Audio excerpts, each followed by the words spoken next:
dualités-là sont suffisamment subtiles pour l'empêcher de passer de l'ego au cœur vibral, ou que j'appelle également le corps d'éternité. Retour énergétique, je veux plus alimenter ça. Je reste en dedans. Je porte plus d'attention à l'extérieur, ni à ces pensées-là. C'est pas moi. Le cœur d'éternité, pardon. Ça, là, tout ça, c'est pour faire la séparation. Vraiment au début, la séparation du personnage.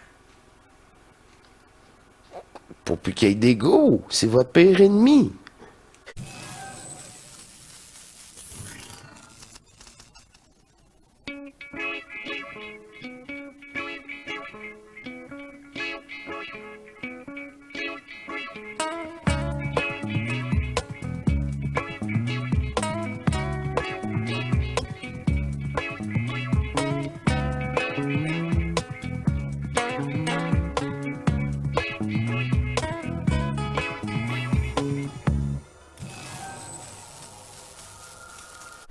Bienvenue, chère divinité, à être souverain, divin, à notre émission, Réunion hors matrice.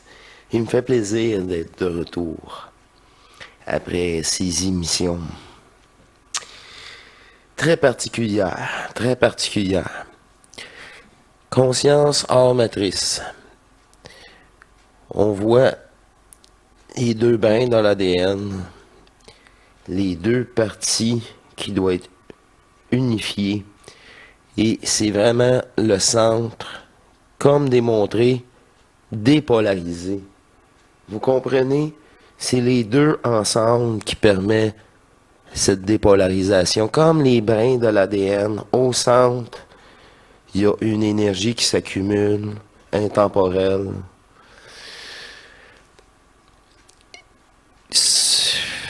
Je peux pas, c'est si simple et ça veut tout dire. Deux noyaux qui font partie de l'unité. Bref, quelle belle image pour l'intro et quelle belle proposition qui poursuit. Ah, qui poursuit.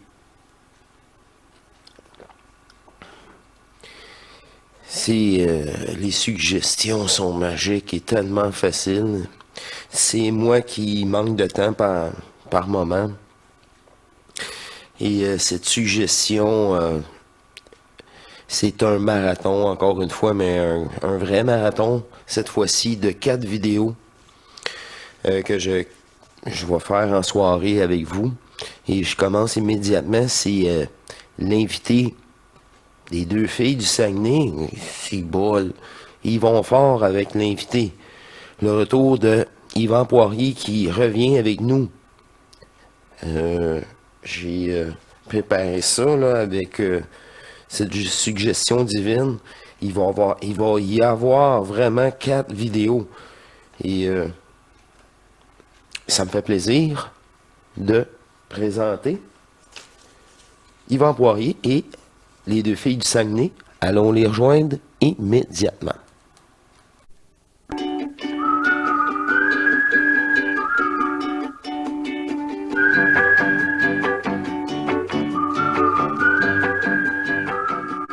Alors, on accueille Yvan Poirier. Bonjour, Yvan. Allô, Bonjour Yvan. Dominique, bonjour Sylvie. Yvan va nous parler aujourd'hui de l'ego versus le cœur vibral. Parce qu'il y a bien des gens qui ne savent pas ce que c'est le cœur vibral. En dodo? Ouais, c'est ça. Souvent, des questions que je reçois, Yvan, c'est les gens se demandent c'est quoi le cœur vibral? Comment on arrive à être dans le cœur vibral? Qu'est-ce que ça comporte, le cœur vibral? Puis comment y accède finalement? C'est un petit peu ça. Alors, tout au long de ton intervention, on n'aura pas vraiment de questions à poser parce qu'on sait que tu es un orateur fantastique, un super conférencier, alors on te laisse aller.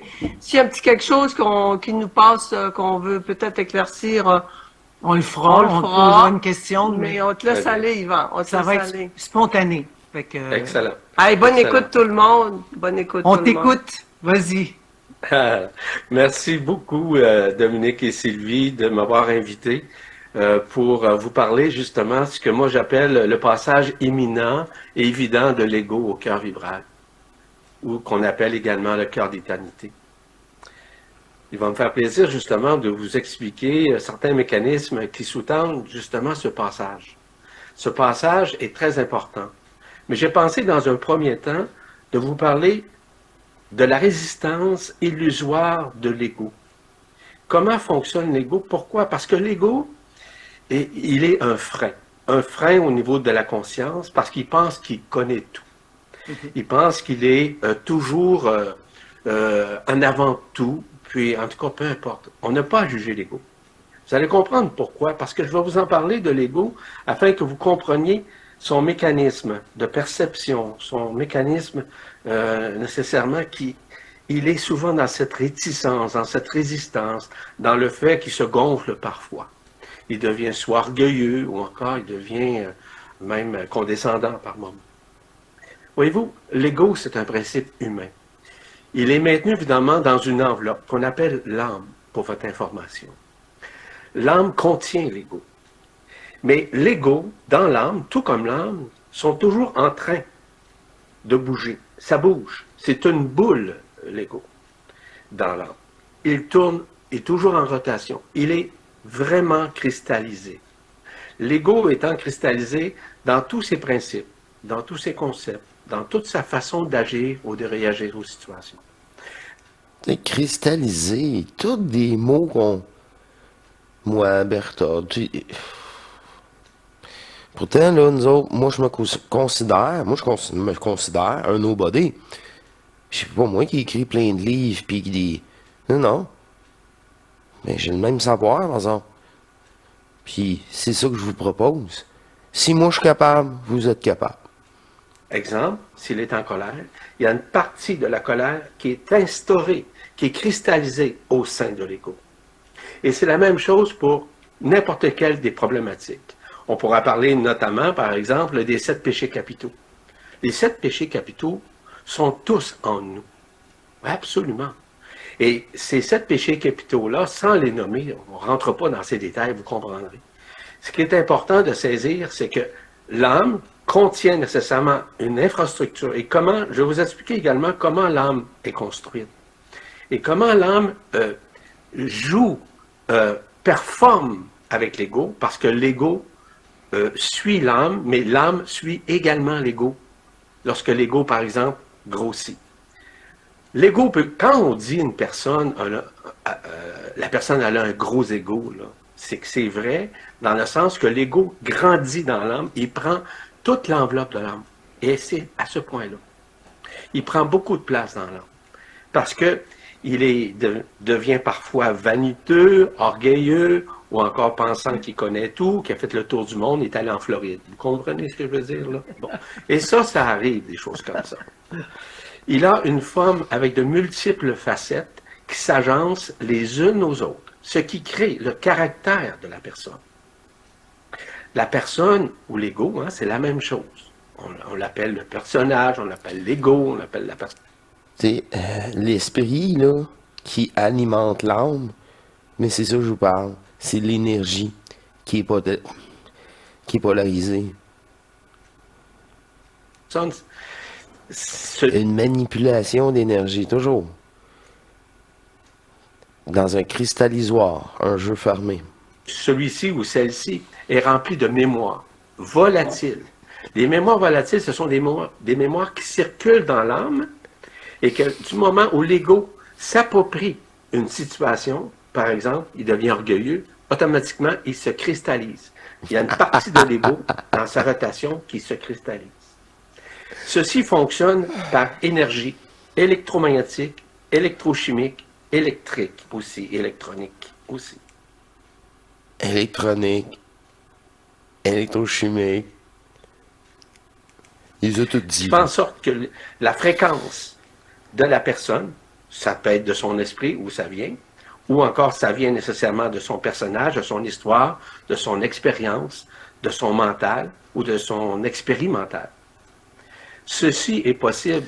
C'est trop mot. Et à ce moment-là, l'ego, lui, s'approprie.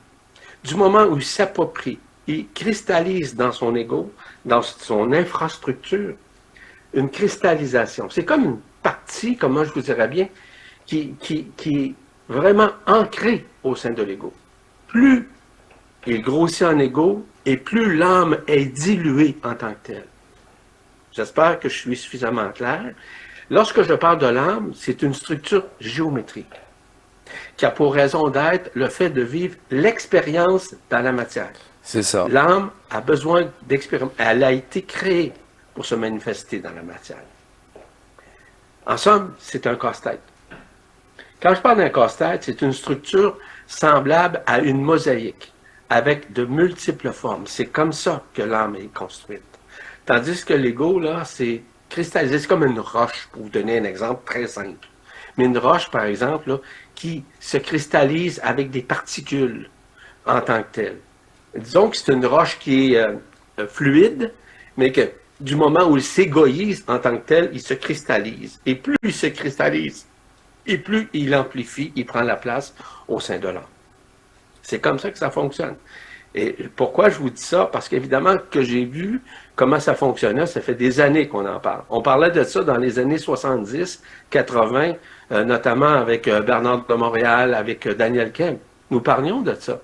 Nous expliquions à ce moment-là ces mécanismes-là. C'est pour ça qu'aujourd'hui, on peut parler justement de cette mosaïque qu'on appelle l'âme et de l'ego qui est cristallisé. L'âme qui encadre et enferme la structure elliptique de l'ego. Parce que l'ego, je vous l'ai dit, il est elliptique. Il bouge à l'intérieur. Je donnais un exemple aux gens, peut-être vous avez déjà entendu ça. Un excellent moyen pour taire l'ego, là, c'est très simple, c'est de danser. Tout simplement. De danser avec la personne. Et vous allez voir que l'ego, graduellement, là, il va se mettre à sourire. La personne. Il va changer son point de vue. Parce que l'ego tourne d'une façon aléatoire au sein de l'âme. Je vous le rappelle encore. Mais l'ego cache dans sa structure toute la mémoire émotionnelle du vécu, actuel et ancestral. Donc, c'est cristallisé sur l'ego. Lorsqu'on parle d'engrammes, les engrammes sont reliés au sang de l'être humain. Circulent dans ces engrammes des parties de l'âme. L'ego, lui, les cristallise à ce moment-là. On parle, par exemple, on parle de la mémoire transgénérationnelle par des habitudes, des comportements, des agissements. En somme, le patrimoine génétique. Ça, c'est à l'intérieur de l'âme, mais également à l'intérieur de l'ego. Vous savez, la transgénéralité, là, c'est tout ce que nous avons pu accueillir dans notre corps. On ressemble à notre mère, à notre père, à notre oncle, à notre tante. On parle minimum 7 générations derrière ça. Ça circule dans le sang. On a même accueilli dans notre sang, dans notre corps, dans cette transgénéralité, les mémoires existentielles, expérientielles, émotionnelles de nos parents, grands-parents, arrière-grands-parents. Ça circule dans notre sang. Pourquoi, parfois, avons-nous certaines qualités ou certains défauts, certaines émotions qui sillonnent à travers les réflexions, où on pense la même chose que Est-ce que c'est volontaire? Non, programmation cellulaire, génétique. Voilà, on poursuit. Non, c'est l'association qu'on fait avec notamment les égrégores astraux. Les égrégores astraux sont évidemment, malheureusement, sous des lignes prédatrices qui viennent s'interférer au sein du corps, au sein du mental, au sein même des organes et au sein du sang également. Tout ça fonctionne de cette façon-là. Lorsqu'on parle des lignées patrimoniales, patrimonial, c'est relié évidemment à la transgénéralité, comme je le mentionnais. L'ego. Et c'est les croyances qui permettent ça. Une croyance permet une attaque, une manipulation. Toute croyance. ne vit que de l'illusion de la forme, C'est ça. de son histoire, de sa C'est mémoire, ça. de ses émotions. Ces mémoires, C'est tout attachement à ça qui fait que tu es malade, tu es perturbé, ça va pas bien. Ou pour un moment, tu es heureux, heureuse parce que c'est un événement extérieur, temporaire. Un amour, une émotion plaisante, mais qui sera enlevée de toute façon. lui pense vraiment, l'ego, qu'il est réel. Mais en C'est réalité, il n'est pas réel. C'est ça. Même chose pour votre conscience. Vous pensez d'être vrai, mais non. C'est une conscience virtuelle pour jouer un jeu virtuel. Je vous le dis. Croyez-moi pas. Aimez-vous, vous allez pouvoir le vérifier par vous-même. Il est simplement une partie qui sillonne dans l'âme et qui le force à penser justement du fait qu'il est associé, qu'il est assujetti, voire conditionné C'est ça. par les égrégores astraux C'est ça. qui traversent. Et c'est ça que je vous parlais, le côté L'acceptation. Tu ne veux pas accepter? C'est pas vous. électromagnétique, électrochimique, Électromagnétique. électrique qui Et- traverse. Ce sont ces lignes prédatrices qui le traversent dans son cerveau et qui s'en va justement jusqu'à l'âme. Télépathie, attaque. Je vous dis, télépathie, il y en a, là. Vous êtes dedans, sans bon sens. C'est pour ça que quand c'est de la télépathie extérieure, là, c'est juste des attaques. C'est pour ça que j'ai dit, ouh, le silence, ça c'est nouveau. Avoir la paix. L'âme, elle a un circuit. L'âme, elle a ce qu'on appelle, elle est entourée. Elle est entourée de quoi? D'une couche isolante. Mais la couche isolante est facilement transférable du moment où l'âme n'est pas suffisamment protégée, on pourrait dire, en énergie, en lumière, pour pouvoir contrer justement l'arrivage ou l'arrimage de ces illusions qu'on appelle les lignes prédatrices. Les égrégores. attaques. Les attaques. Or, du moment où ceci arrive au sein de la conscience, automatiquement, vous savez, il y a la conscience de l'ego. On est d'accord là-dessus, hein? L'ego a une conscience. L'âme également a une conscience. C'est la même chose. L'esprit, évidemment, il est à conscience. C'est-à-dire qu'il est instantané, il est spontané. Je ne rentre pas dans les détails de l'esprit, vous comprenez. Tu sais, qu'est-ce qu'il veut dire? Je crois qu'il veut dire que la conscience, c'est ça, t'as l'ego. Puis la conscience de l'esprit, c'est vraiment quand que tu quittes ce corps-là éthériquement. Oh, là, c'est plus un ego terrestre. T'es pas plus fusionné, mais t'es plus manipulé par la matrice terrestre. Mais ça, c'est une conscience supra. C'est ça que Yvan il devrait dire. C'est ça. C'est vraiment tous des jeux de conscience. C'est vraiment juste des jeux de conscience. Là, tu as une conscience supra. On parle justement des mécanismes qui sous-tendent l'ego ainsi que de l'âme, qui permet justement de comprendre que il est très difficile pour l'ego de rentrer dans le cœur vibral qui est relié directement à l'Esprit Saint pour pouvoir se manifester. C'est excessivement difficile parce que quand on dit il a trop d'ego, étant trop d'ego, ben c'est très difficile pour lui parce qu'il pense que lui, il est l'esprit. Combien de personnes qui pensent C'est que ça. l'esprit, tu sais, les gens ils disent ah dans mon esprit, dans leur esprit c'est le mental, the mind control, hein, le contrôle du mental. C'est comme ça que ça fonctionne. L'ego a une tendance à s'approprier de certaines affaires, de certaines expériences, pensant que lui, de son côté, il connaît beaucoup de choses, mais en réalité, il est beaucoup plus dans des croyances, dans des connaissances, mais la majorité de ces croyances et connaissances sont exacerbées, c'est-à-dire qu'elles sont dépouillées de qualités vibratoires qui sont issues de la lumière de l'esprit. Donc, tout ça le vulnérabilise également l'âme. Parce que l'ego a de la difficulté à se contenir émotionnellement. Il est toujours en lutte, voire en dualité, à tout ce qui déroule au sein de sa vie Mais c'est une humaine. programmation.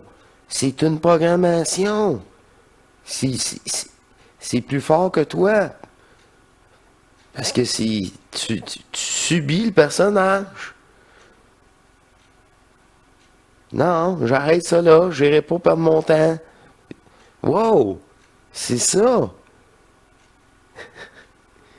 C'est un personnage. L'ego est un personnage. Une programmation. Vous êtes attaché à ça. L'esprit, c'est l'énergie qui vient alimenter ce corps-là, ce jeu-là. Puis tu le prends seul, tu viens supraconscient. Mais t'es pas plus fusionné.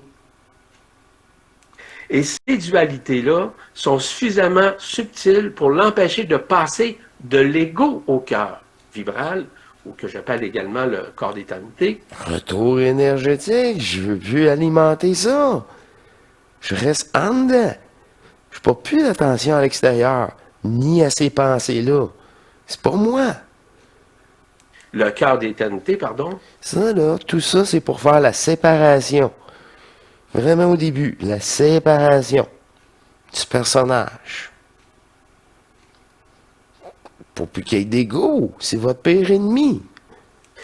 Ceci permet justement de comprendre qu'il est important dans nos vies de taire le mental. Parce que le mental, lui, accueille, reçoit, comprend, analyse, rationalise. C'est une antenne. C'est une antenne. Arrête C'est ça que je vous dis. C'est juste des fréquences polluées. L'importance de se brancher cette antenne-là au nouveau réseau. Il est en vous. Il n'est pas à l'extérieur. Il est beaucoup plus cartésien, parfois pragmatique. C'est comme ça que ça fonctionne. Donc, à ce moment-là, l'ego... Par fréquence. Tout ça, comme vous le savez, c'est sous la gouvernance du mental ou du mental reptilien ou du cerveau reptilien. Vous savez, le cerveau reptilien est séparé en deux hémisphères, hémisphère gauche et droit. Celui de droite, évidemment, est relié à l'intuition, à la spiritualité, à une conscientisation. Le côté gauche est beaucoup plus rationnel, cartésien, il est beaucoup plus analytique. Bien, on a besoin des deux, mais les deux sont littéralement déconnectés à cause de la dichotomie, cet interstice qui empêche une relation, une communion entre les deux hémisphères. Et c'est ça qui empêche l'ego, parce que du moment où ça a été fait, ça, là, c'est tous les nouveaux circuits neurologiques reconstitués dans votre cerveau. C'est vraiment, je vous dis, un nouveau circuit énergétique. C'est vraiment ça, on poursuit.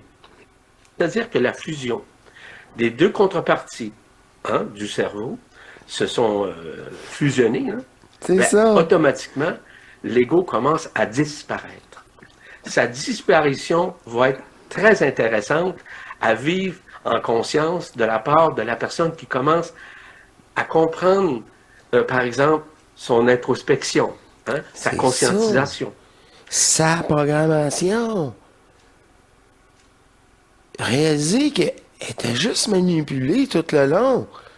Puis c'était même pas dans la confrontation. C'est pour ça que ça n'a jamais marché. Mais à un moment donné, il va arriver à une introjection, de regarder, au lieu de regarder les choses vis-à-vis l'extérieur, dans sa vie de tous les jours, il va commencer à regarder à l'intérieur de lui. C'est ça. Ceci commence justement à une union qu'il est en train de faire avec le cœur vibral. Du moment où ces deux aspects ont été fusionnés, le côté gauche rationnel ne peut d'aucune façon communiquer ou communier avec le côté droit pour le moment. Mais du moment où ceci a été fait, les désaccords entre les deux hémisphères se mettent en accordance. C'est-à-dire, ils s'aiment, ils commencent à s'aimer. S'aimer veut dire s'aimanter l'un à l'autre, pour faire une image très simple. Donc, du fait que les deux sont en dualité, donc ils ne peuvent communier l'un à l'autre, c'est là qu'est la problématique de l'ego. Donc, en d'autres termes, l'ego, on ne peut d'aucune façon le juger ou le condamner. Il est totalement innocent et ignorant qu'il ne peut se tourner au cœur. Donc, on a besoin, c'est pour ça que je vais vous parler des mécanismes tout à l'heure, vis-à-vis le fait comment arriver de tourner l'ego vers le cœur. Hein? Maintenant, tant et si longtemps que l'union des hémisphères n'est pas accomplie, comment, comme je viens de vous dire, pouvons-nous blâmer l'ego, qui est nettement omnibulé, évidemment, par l'illusion de sa forme et de sa conscience ordinaire. Donc, de passer de l'ego au cœur est très difficile, vous comprendrez. Parce que l'ego essaie quand même d'inhiber le mental par différentes approches, disons spirituelles. Je vous ai parlé tout à l'heure d'une espèce de introjection, mais une introspection, c'est-à-dire tu commences à prendre un recul, tu commences à prendre conscience qu'il y a quelque chose d'autre dans la vie que la vie, dans la forme, dans la vie, dans l'ego, dans la personne, dans les connaissances, dans les croyances, etc. Il y a quelque chose qui vibre à l'intérieur de soi. On commence à sentir la résonance du cœur qui, par son feu, vient graduellement éteindre les actions du mental, c'est-à-dire le taire. Mais c'est la même chose de faire en sorte que l'ego commence à se réduire, à se décristalliser. L'ego, là, en tant que tel, il est associé avec ce que j'appelle le canal central qui est situé à la gauche ici. Le canal central contient toute la mémoire existentielle, coexistentielle, expérientielle, expérimentale. Et c'est ça que nous sommes en train de vivre présentement dans ces moments de grâce. C'est-à-dire que nous sommes en train de décristalliser ce qui habite ce canal. Grâce à quoi? Dû au fait que de plus en plus, les gens se tournent de l'ego au cœur vibral. Vous savez, dans la conscientisation, les gens commencent... Comment ça arrive, ça? La conscientisation commence par, je sais pas, l'écoute des séminaires, l'écoute de la musique, l'écoute de la science, assister à des conférences, faire des rituels, faire des méditations pratiques, peu importe. Voyez-vous, ceci commence. C'est ce qu'on appelle les débuts de la conscientisation. Et c'est correct. Chacun a un chemin qui est dressé, qui a été enregistré par l'esprit. L'esprit a créé un scénario afin que nous puissions vivre l'expérience au sein de ces approches, quelles qu'elles soient. Donc, c'est comme ça que ça fonctionne. C'est ça. Donc, c'est pour ça qu'on ne peut pas nécessairement juger ou condamner Non, l'ego. on ne peut pas. Puis il n'y a pas de technique parfaite, il n'y a pas de conseil parfait. Éventuellement, il va s'éteindre, éventuellement, il va se décristalliser, éventuellement, il va disparaître. Mm-hmm. Donc, tout ça, c'est justement de nous ramener au cœur. Avoir une version beaucoup plus ajustée. À l'époque, et ça a été écrit, je crois, dans le livre d'Urancian, on appelait ça l'ajusteur de pensée. Et l'ajusteur de pensée, lui, permettait justement au mental d'avoir une plus grande ouverture dans sa conscientisation. Et cet ajusteur de pensée ajustait la pensée de l'ego. Il passait graduellement de l'ego à une conscience beaucoup plus grande, beaucoup plus simple. De toute façon, tout ce qui était problématique, de l'ego, du personnage, de la programmation. De toute façon, il faut qu'à un moment donné, vous portez attention au réel et non à la matrice. Ça commence là, vraiment. Ajusteur de pensée. Simple, beaucoup plus vrai, beaucoup plus authentique. Mais regardez aujourd'hui que c'est... Et aussi, il provoque l'observation de ta réaction. Pourquoi je réagis de même? Pourquoi je réagirais comme un... Non. Et là, tu réagis plus parce que tu es en train... Non, t'observes la situation, tu la subis plus. Ah, ben, quelque chose, là. C'est comme ça que tu peux voir clair. Parce que tu subis pas tes idées claires. Puis, OK, là, je sais qu'est-ce qu'il y en est. Et ce que T'es pas sur l'émotion. j'appelle ces étapes progressives Mhm. d'introspection, qu'on appelait la conscientisation, ceci se fait, et nous l'avons tous et tous vécu, hein, vous êtes là-dedans comme moi je l'ai été. OK? Et tout ça fait en sorte que de plus en plus, l'ego se décristallise, le mental commence à se taire, puis il y a un changement évident qui va se faire. C'est ça. Et ce changement évident ne peut être d'aucune façon réfuté ou encore douté. Grâce Et voilà, c'est la première partie. Mais oui, j'essaie de faire ça concis. Une demi-heure, peut-être 40 minutes. Je vais laisser ça dans ces formats-là. J'espère que vous appréciez autant que moi. C'est la première partie de 4. Je commence ce soir avec vous. Ça me fait plaisir, hein, les sujets. On rentre. C'est à propos. En ce moment, la première partie, c'est l'introduction. Et la prochaine, je sais par moi-même les sujets. L'émission est parfaite. C'est toujours dans la même énergie. Toujours le même savoir. Toujours dans le but. Dans le seul but. Mettre terme à ce jeu d'exploitation. Redistribuer toute énergie à vous-même, à nous. Alors, ça me fait plaisir de vous souhaiter une bonne nuit. Pour moi, à ma part, je m'en vais pour me coucher. Je m'en vais vous rejoindre. Bien sûr, la prochaine vidéo est toujours disponible en primeur sur la communauté hors matrice. Oui, je vais l'écouter comme d'habitude et je vais aller vous rejoindre. Ouais, au coucher. Immédiatement, il n'y aura pas d'autres vidéos pour ce soir. Bon, alors ça me fait plaisir d'être encore avec vous, d'être toujours à son écoute, dans une simplicité pour ma part, là. Puis tous ceux qui m'ont connu depuis le début voient que ça fait du bien avoir tout ce contrôle énergétique. Ah, c'est beaucoup plus facile. Je vous aime tellement. Je vous dis bonne nuit. Je m'en vais me coucher et à la prochaine. Au revoir, mes divins.